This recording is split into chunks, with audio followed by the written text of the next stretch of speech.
अच्छा, शाह जी, हुक्म। 2 अदद का आप बता रहे थे, अभी पीक चल रहा है और वो आपने अगले साल जो है वो सितंबर तक कहा था कि पीक ही आ रहा है।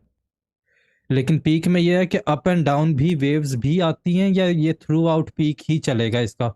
स्पेशली अगले 2-3 महीने तक?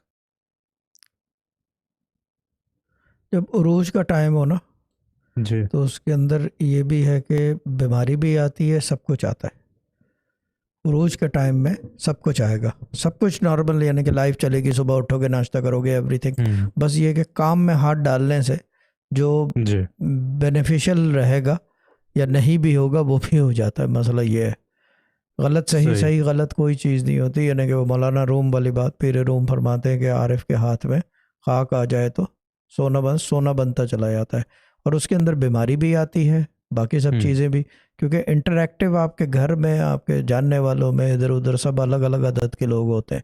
डिपेंडेंट से भी फ़र्क पड़ता है कि आपके डिपेंडेंट कौन है। को डिपेंडेंट यानी कि जो आप बेसिकली जी, माल और ज़र कमा रहे हो, इसी का झगड़ा है ना, और तो कुछ भी नहीं जी, है, यही प्रॉब्लम है। तो चीज़ ये जो माल और ज़र कमा रहे हो, जो कुछ भी है, वो कहाँ जा रहा है, किसके ऊपर जा रहा है, या याशी कर रहे हो, सब चीज़ें वो को डिपेंडेंट है। बट लेकिन सब कुछ चलता है ऊपर भी, उसी के अंदर उस पीक में जवाल भी आता है, यानी कि बीमारी भी आ जाएगी, ये भी हो हुँ, जाएगा, खारिश भी हो जाएगी, बाल झड़ने लगेंगे, सब कुछ ऊपर नीचे, एवरीथिंग, नीचे ऊपर सब कुछ। और लेकिन ये भी होता है कि अगर आप उरूज पे हो, जी,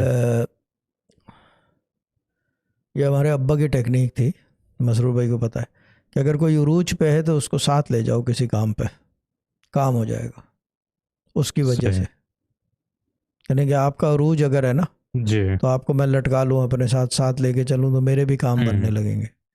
सही, लेकिन ये नहीं होती, ये खैर ये भी होता है, बट ये होता नहीं है अमूमन, कि अगर मेरा जवाल आया हुआ हो और आपका हुँ, उरूज हो तो मुझे लेके चलो तो डूबने लगोगे, ऐसा नहीं होता। उरूज वाला उरूज पे रहता है। सही, पॉज़िटिव जो है वो राइड करती है ओवर उसको। पॉजिटिविटी ऑलवेज ओवर जी, नेगेटिविटी। सही।